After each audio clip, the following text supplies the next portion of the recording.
título de este estudio es Un voto de consagración total. Y el pasaje fundamental es Números capítulo 6. Pero tengo un versículo también para memorizar en Romanos 12:1. Así que, hermanos, os ruego por las misericordias de Dios que presentéis vuestros cuerpos en sacrificio vivo, santo, agradable a Dios. Si Dios es lo más importante que hay en el universo, y lo es, al cual creó y lo sostiene con su poder infinito y providencial, entonces debe ser lo más importante en la vida de todas las personas. Pero además de esto, debe ser lo más importante en la vida de los que conocen a Dios como su Salvador y Señor. Si Él nos ha redimido del pecado, si Él nos ha salvado de la perdición eterna y nos ha hecho su pueblo, entonces no hay otra cosa que pueda hacer el creyente que rendirle su devoción total a ese Dios y Salvador nuestro. No hay otra cosa.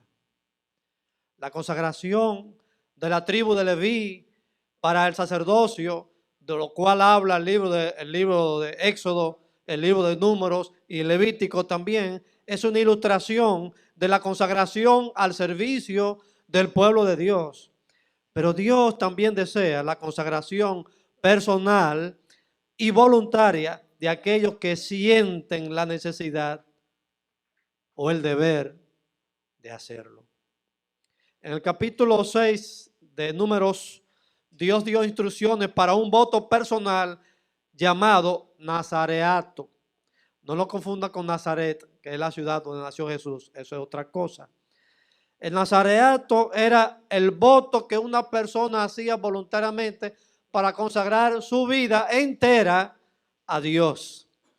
Y eso no es más que un voto de consagración.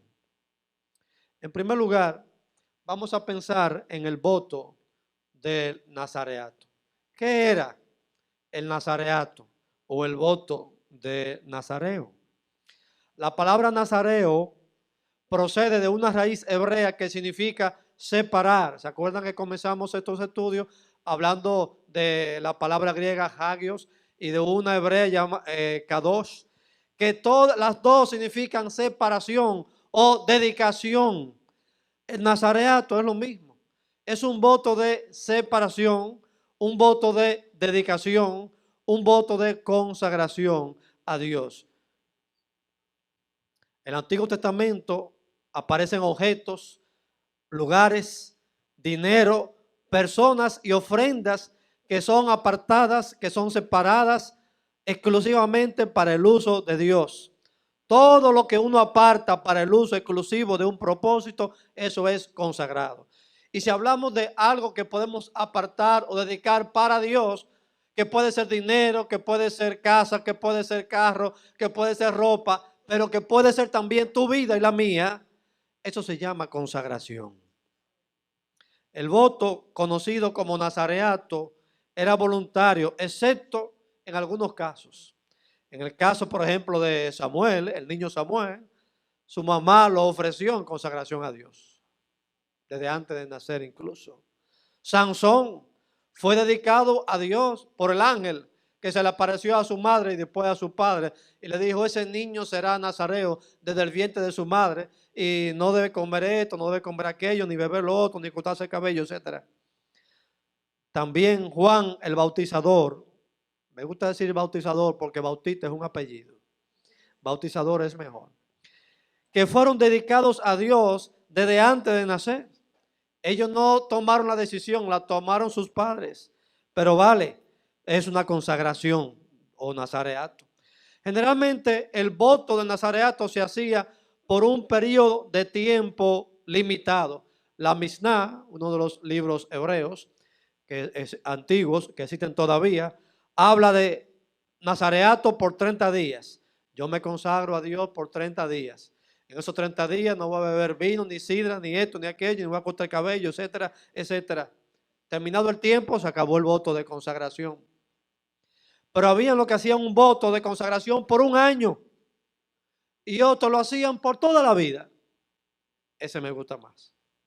Y si me gusta más a mí, me imagino que a Dios también.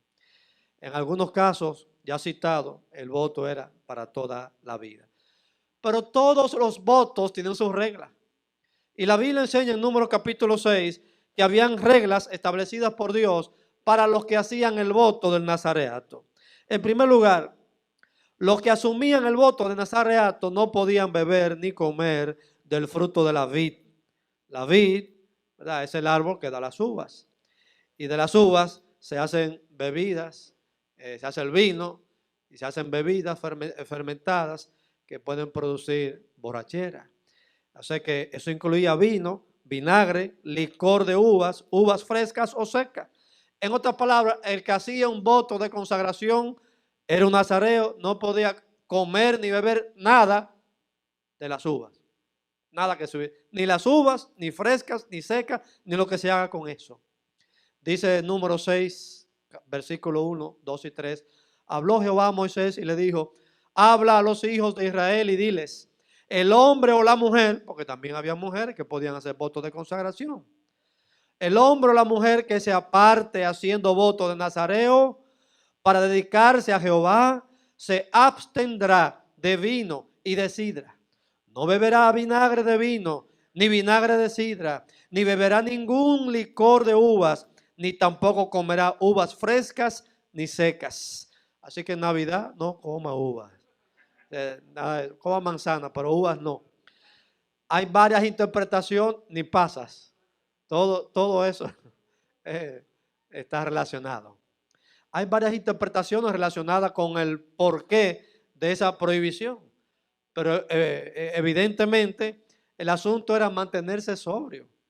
El que bebe sidra, el que bebe vino, lo más probable es que se va a emborrachar. Entonces no va a estar en sus cabales y Dios quiere que el que está consagrado a Dios esté bajo control, en sus cabales, sobrio, consagrado a Dios, que puede usar su mente para servir a Dios y no para hacer cosas que ni siquiera está consciente que está haciendo.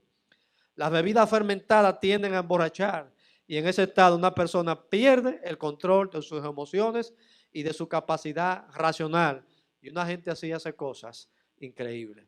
Por ejemplo, la Biblia registra el bochornoso momento que vivieron los hijos de Noé al poco tiempo del diluvio universal. Porque su papá, es decir, Noé, se embriagó, lo dice la Biblia, ¿verdad? Y el viejo Noé, no solamente que se emborrachó, se encueró el viejo. El viejo bebiendo se quitó la ropa. Y uno de los hijos descubre esta situación y tiene que voltearse, ¿verdad? Y con la ropa, caminando, tratando de cubrir la desnudez de su padre. Quizás ahora eso no es vergonzoso, pero antes que un hijo viera a su papá o su mamá desnudo, eso era una cosa pero muy grande. Ya no, ya todo es un relajo, ya todo es liviano y no pasó nada. Pero un hijo ver a su papá y su mamá desnudo, eso es un pecado grande, vergonzoso. Y de hecho, Noé hasta le echó una maldición a Cam por eso. Pero él trató de hacer un bien. Él trató, ¿verdad?, de ponerle ropa a su papá. No, pero lo vio. Por más que usted se ponga de espalda, usted ve algo. Y le echó una maldición a Cam porque vio a su padre desnudo. Y uno dice, ven acá, pero culpable fuiste tú que te emborrachaste, no fui yo te encontré y traté de ayudarte y te tapé. No, pero lo vio. Y eso es vergonzoso para un hijo ver a su padre desnudo. Luego de la destrucción de Sodoma y Gomorra, el viejo Lot también, sobrino de Abraham, fue emborrachado por sus dos hijas con vino. Después de la destrucción de Sodoma y Gomorra, estas dos muchachas, hijas de Lot, dijeron, bueno, no hay hombres sobre la tierra, ya murieron todos. Bueno, si eran hombres como los que habían en Sodoma y Gomorra, bueno, ahí no iban a hacer nada. Pero las hijas dijeron, no hay hombre para nosotras. Entonces vamos a hacer esto, vamos a emborrachar a papá y hoy tú te acuestas con él. Mañana yo lo emborracho y me acuesto con él. Son cosas vergonzosas, pero está en la Biblia que eso fue lo que hicieron las muchachas de Lot. Y Lot no se dio cuenta de lo que hizo. Bajo el efecto de la borrachera que se lo dieron sus hijas, hizo lo que un hombre normal hace cuando está con una mujer. Pero el viejo Lot no se enteró de la situación. El viejo Lot no se dio cuenta. Actuó bajo los instintos naturales provocados por la borrachera. Entonces, de esa relación incestuosa de Lot con sus dos hijas, nacieron dos pueblos que fueron dos aguijones para el pueblo de Israel toda la vida: los moabitas y los amonitas. ¿De dónde nació? De un hombre que no estaba bajo control. Porque si Lot hubiese estado bajo control, le dice: no, mis hijas, pero ¿cómo yo voy a hacer eso? Pero lo emborracharon. Y el hombre actuó no bajo su control racional, sino bajo el control de sus instintos masculinos. En el Nuevo Testamento, el apóstol Pablo enseña a los cristianos en Efesios capítulo 5, versículo 18: no os embriaguéis con vino, en lo cual hay disolución, antes bien sed llenos del Espíritu Santo. Fíjese el contraste o la comparación. El término disolución es una palabra griega que significa libertinaje o desenfreno. Para estar en desenfreno o libertinaje, uno necesita estar fuera de sí, estar fuera del control de sus emociones y de sus instintos naturales. Y Pablo está diciendo: lo contrario a estar embriagado con vino es estar embriagado, pero espiritualmente, del Espíritu Santo. Valga la comparación para decir, estar bajo el control del Espíritu Santo, eso es correcto. Por estar bajo el control del vino o cualquier bebida, ¿verdad?, de licor, eso es malo, porque te hace perder los sentidos, las emociones, el raciocinio, y haces cualquier cosa menos lo correcto. En el tiempo del profeta Amós, es decir, en el siglo VIII antes de Cristo, algunos del pueblo de Dios obligaron a los nazareos a romper su voto y obligados le dieron vino. Y eso está registrado en Amós capítulo 2, versículos 11 y 12, donde Dios se queja con el pueblo y le dice: y levanté profetas entre vuestros hijos y nazareos entre vuestros jóvenes, mas vosotros disteis a beber vino a los nazareos y a los profetas mandasteis diciendo: no profeticéis. Dios levantó profetas, Dios levantó nazareos, pero ellos lo obligaron a beber vino y ahí se rompió el voto de consagración. Otro mandamiento para el nazareo era no cortarse el cabello. El primero era no beber o no comer nada relacionado con el fruto de la vid. El segundo, no cortarse el cabello. Dice el versículo 5 de Números 6: en todo el tiempo del voto de su nazareato no pasará navaja por su cabeza hasta que se cumplan los días de su consagración a Jehová. Será santo y se dejará crecer el cabello. Bueno, desde que uno lee eso, uno piensa en Sansón, porque es el único nazareo que se menciona en la Biblia que se dejó crecer el cabello. De seguro que habían otros que se dejaron crecer el cabello, pero no los menciona la Biblia. El único famoso fue Sansón, y no fue famoso por el cabello largo, fue famoso por la forma mal como terminó. Sansón es el nazareo más destacado por su cabello largo, asociado a su gran fuerza física. Pero esa fuerza no radicaba realmente en el cabello, radicaba en el voto de nazareato. El cabello solamente era un símbolo de ese voto.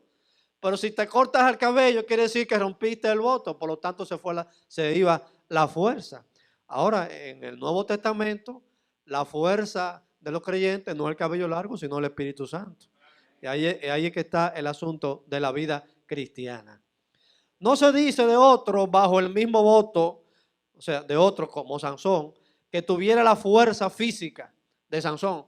Simplemente tenemos que concluir que a Sansón Dios le dio ese poder de tener una fuerza extraordinaria.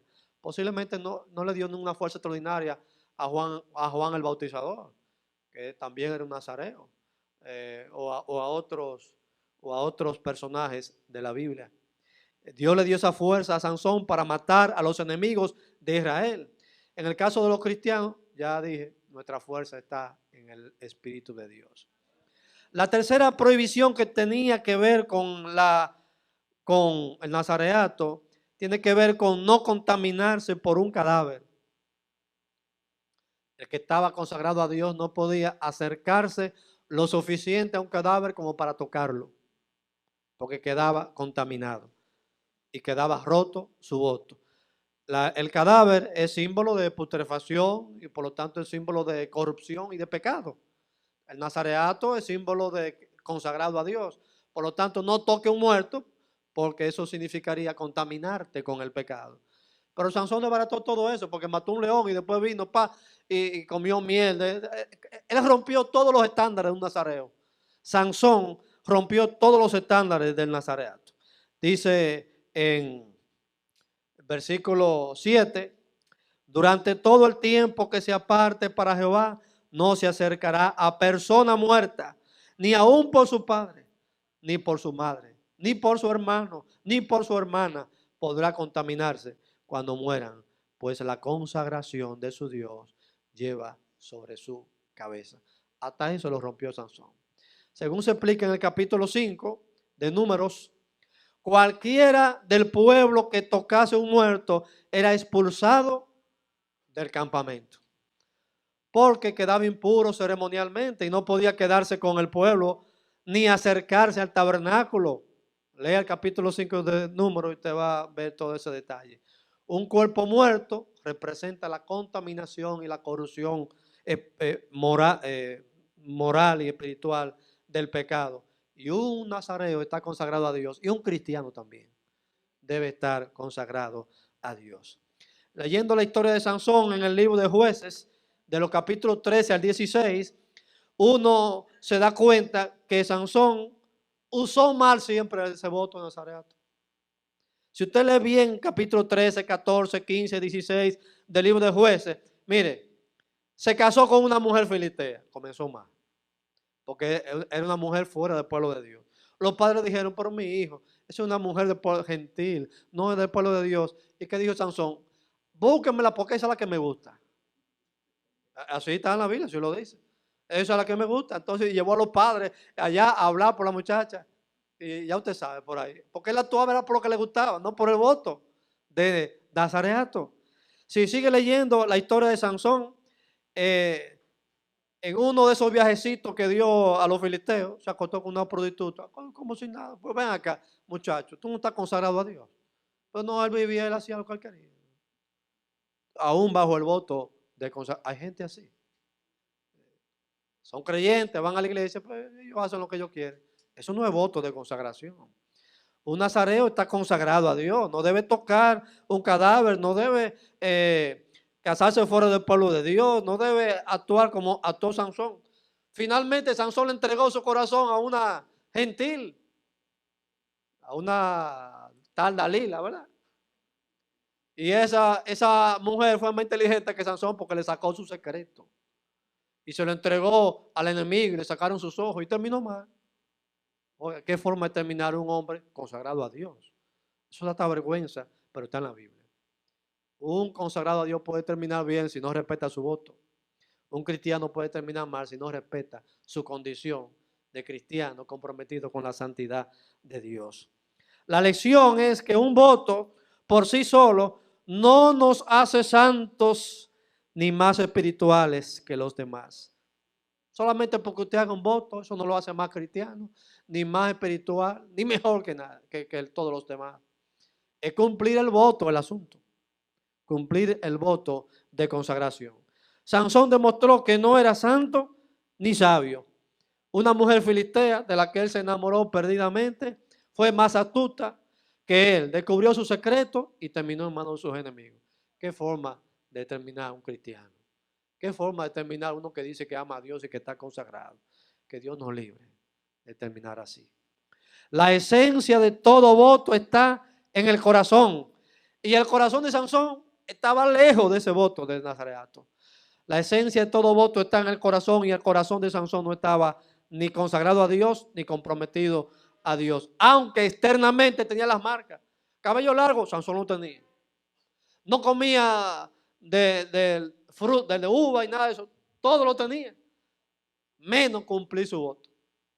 Hay gente que tiene las marcas de cristiano, pero no es cristiano.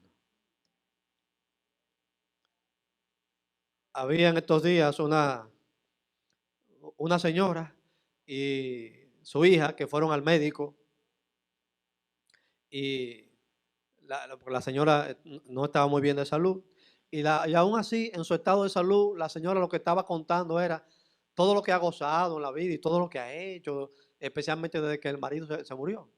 Y yo hice esto y anduve y esto y gocé aquí, gocé allá. Y le decimos, pero usted está preparada para irse de este mundo cuando el Señor quiera. Dice ella, ¿y cómo así? Bueno, pues buscando al Señor Jesucristo, conociendo al Señor, leyendo la palabra de Dios. Dice la hija, bueno, esa mujer está muy lejos de eso. Nunca ha pisado una iglesia.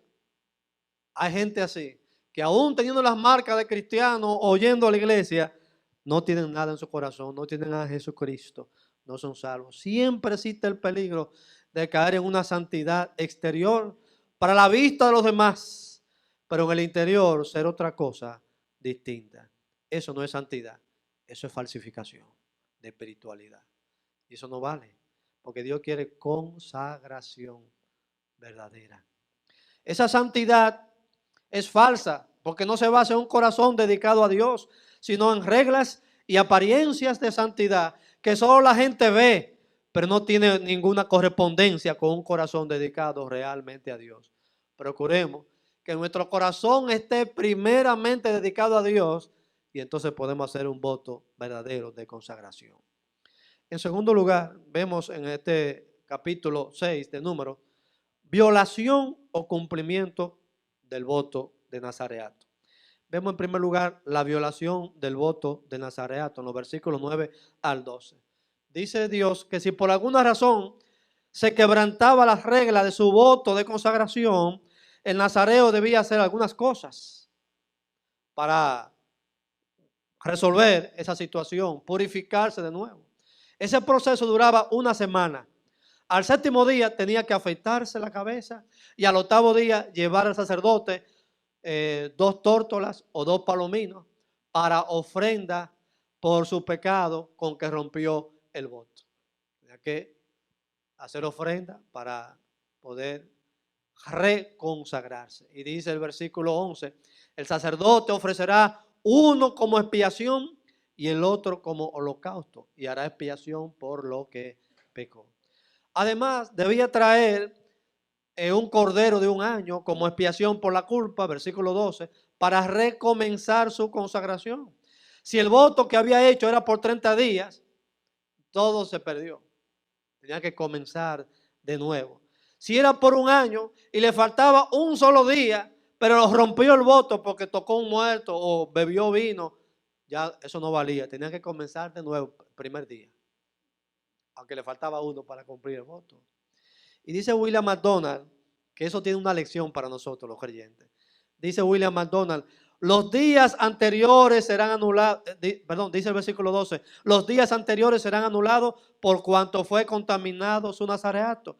Y William MacDonald en su comentario dice, para nosotros esto quiere decir que el creyente descarriado puede ser restaurado, pero el tiempo fuera de comunión con Dios se desperdicia.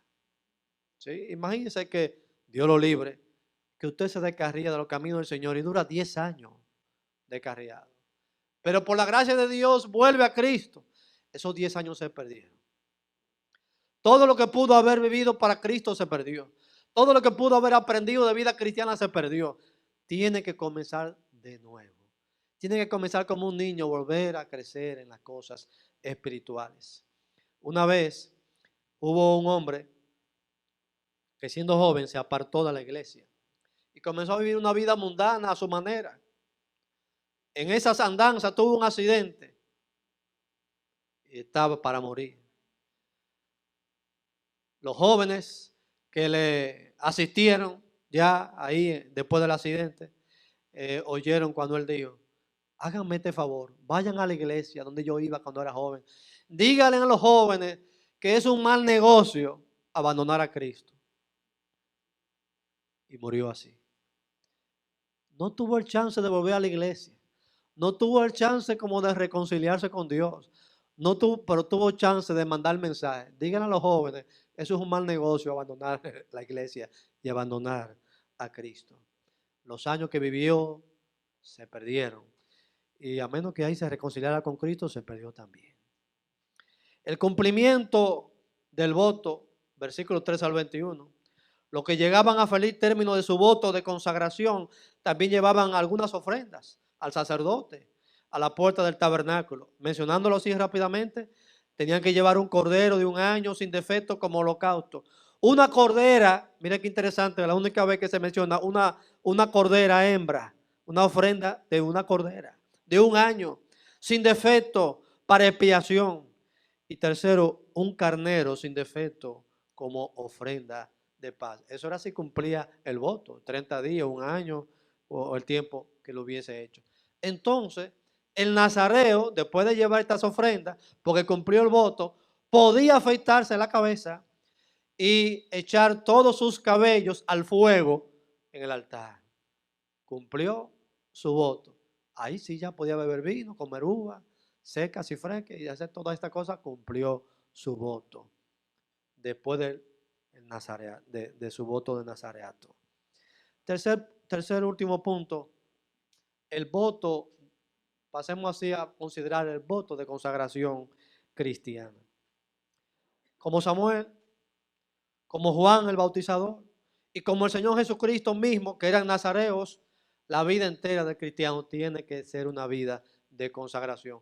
No piense que la consagración es solo para los misioneros. No piense que la consagración es solo para los predicadores. No piense que la consagración es solo para algunos cristianos especiales que Dios escoge en la iglesia para que sean mejores que otros. No, la consagración de vida cristiana es para todo cristiano. El llamado es el mismo para todos. Desde que respondimos al llamado del Evangelio y nos rendimos a Cristo para la salvación, nuestra vida debe ser de consagración al Señor que nos salvó. Eso significa aceptar en términos verdaderos el señorío de Cristo en nuestra vida y santificarlo 100% en nuestro corazón. De esto nos habla Pablo en Romanos capítulo 12, versículos 1 y 2. Nos habla de una presentación voluntaria. Por lo tanto, hermanos, os ruego por las misericordias de Dios que presentéis vuestros cuerpos como sacrificio vivo, santo, agradable a Dios. Dios no nos obliga a cumplir ninguno de nuestros deberes santos, sino que nos ruega. Oiga, Dios rogando al creyente, os ruego que presentéis vuestros cuerpo en sacrificio vivo. Dios nos ruega que nos consagremos a Él. Cuando bastaría con un mandato ya, conságrese. Pero Dios ruega que el creyente consagre su vida a Dios. Dios se lo merece. La palabra presentarse o presentéis en este versículo es una acción activa. Es una palabra que tiene que ver con las ofrendas de animales que se presentaban en el Antiguo Testamento. Involucra una decisión consciente, una voluntad dispuesta, una iniciativa que mueve toda nuestra personalidad. Es un llamado a enlistarnos en la fila de los nazareos, es decir, de los consagrados a Dios. En segundo lugar, el contenido de ese voto simplemente es una palabra: separación. Santidad es separación, consagración es separación para Dios. No os conforméis, sigue diciendo, a este mundo, sino transformaos por medio de la renovación de vuestro entendimiento, para que comprobéis cuál es la buena voluntad de Dios, agradable y perfecta. El poder del mundo para oscurecer los sentidos espirituales nuestros y vivir ajeno a la voluntad de Dios nunca puede ser subestimado. Sansón era un nazareo, sin embargo, una mujer lo vio loco y terminó mal. Se fue con la cultura de los filisteos. Y la manera como la cultura actual y el mundo y toda la forma de pensar influye sobre nosotros, tenemos que tener siempre cuidado. El Nuevo Testamento está lleno de advertencias apostólicas contra el poder del mundo en el cristiano y haremos bien en ponerle mucha atención. La buena voluntad de Dios, como dice el versículo, agradable y perfecta, se consigue andando en su camino, despreciando al mundo y andando en los consejos de Dios. Si no sabemos cuál es la voluntad de Dios en un punto particular, lea la palabra de Dios. Ahí están todas las instrucciones. Concluyo con algunos pasos a la consagración. El primer paso a la consagración es el arrepentimiento. Aunque seamos ya cristianos verdaderos, seguidores de Cristo y militantes en la iglesia, tenemos que reconocer que muchas veces hemos hecho nuestra propia voluntad y no la de Dios. Entonces hace falta arrepentimiento para hacer la voluntad de Dios y no la nuestra. La verdadera consagración destrona al hombre y pone a Dios en donde le corresponde. ¿Dónde? En el primer lugar de nuestra vida. Nadie está sometido al señorío de Cristo hasta que se quita el mismo y pone a Dios. Nadie. Nadie. Y uno se acuerda que en el libro de Hechos, capítulo 9, versículo 6, hubo un hombre que iba camino a Damasco para apresar a los creyentes. Pero el Señor se le apareció a Saulo de Tarso, que era el hombre, y lo destronó de su caballo o asno o cabalgura donde iba, cabalgura donde iba. Y la Biblia dice que entonces Dios le habló a Ananías y le dijo, ve a la calle tal, donde fulano, que ahí está Saulo. Y habla con él y dile. ¿Y qué dijo Ananías? Señor, ese hombre vino para apresar a los cristianos. Y el Señor le dijo, ve, porque yo tengo mucho que hacer a través de él. Pero cuando Dios tumbó a Saulo de Tarso de su caballo, ¿qué fue lo que dijo? ¿Qué fue lo que dijo Saulo? Señor, ¿qué quieres que yo haga? Eso es aceptar el señorío de Cristo. Y cuando se acepta el señorío de Cristo, eso es consagración. De la misma manera, nunca estaremos nosotros verdaderamente consagrados a Dios hasta que matemos el yo que se opone a Dios y nos postremos ante el soberano y único y merecedor de nuestra vida y le digamos, Señor, ¿qué es lo que tú quieres que yo haga? Eso es lo que va. Esto está fuera del mensaje, pero permítame decirlo con humildad. Hoy tenía 17 años que sentí el llamado de Dios para dedicar mi vida al ministerio. Como todos, en algún momento de nuestra vida luchamos con eso. Señor, pero tú sabes que yo quiero esto, lo otro, hacer tal cosa. Pero cuando Dios te habla,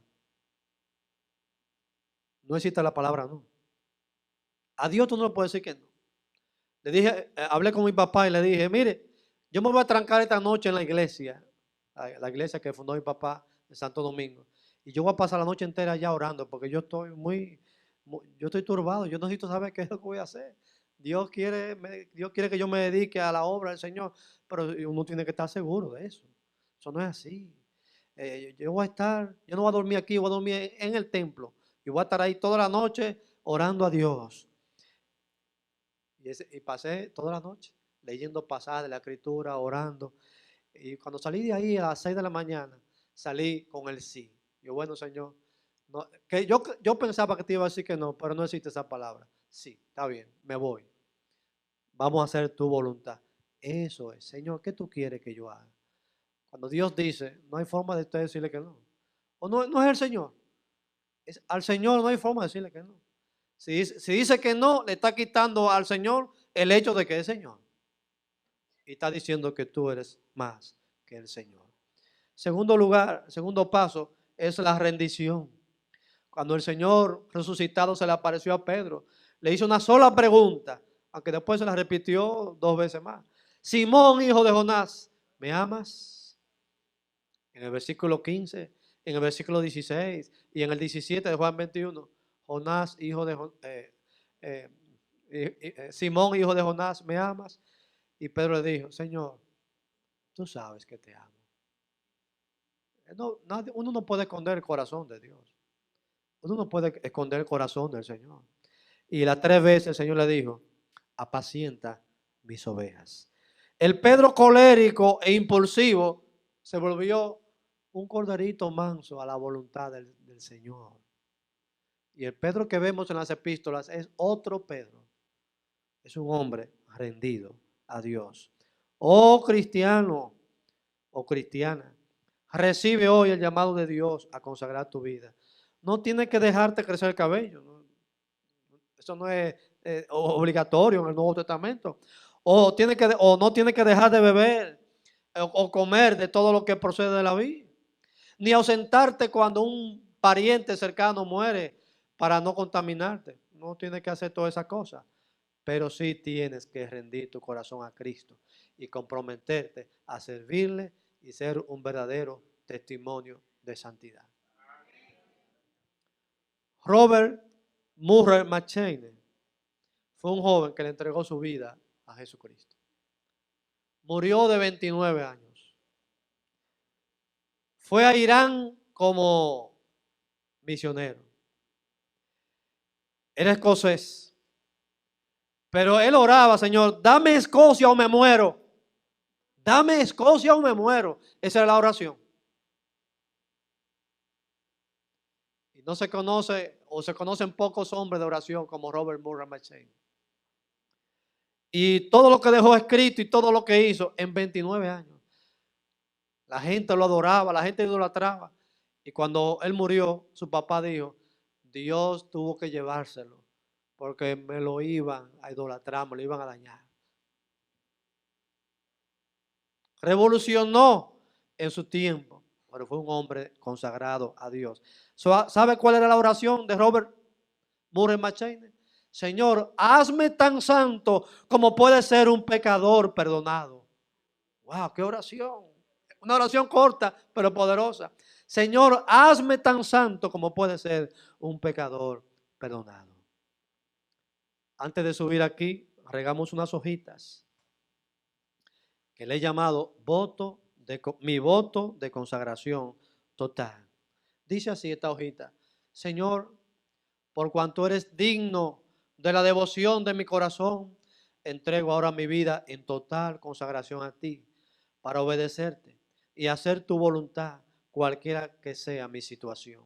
Prometo aborrecer el pecado, leer tu palabra y orar cada día, y si en algo mancho el nombre de Dios, arrepentirme y confesar inmediatamente mi pecado y seguir el camino de la voluntad de Dios, que es la santidad. Hoy, 10 de julio 2019, Cursillos Bíblicos Madre Vieja, una raya y mi firma. He hecho esto como un símbolo de lo que usted puede hacer. No es obligatorio que usted lo firme, pero si siente que Dios le ha hablado con estos 4 estudios sobre la santidad y la consagración, y siente en su corazón el deseo de comprometerse con Dios y firmar este voto de consagración, hágalo. Es privado, no tiene que decírmelo a mí, ni decírselo a sus ancianos. Pero sería bueno que se lo diga a sus ancianos, pastores, también. Oremos. Señor, te damos gracias por el voto de consagración que podemos hacer en esta noche. Señor, tú conoces mi corazón y también los corazones de mis oyentes. Haznos, Señor, tan santo como puede ser un pecador perdonado. Que salgamos todos aquí esta noche dispuestos a consagrar de verdad nuestra vida entera a Dios. Por Cristo Jesús. Amén.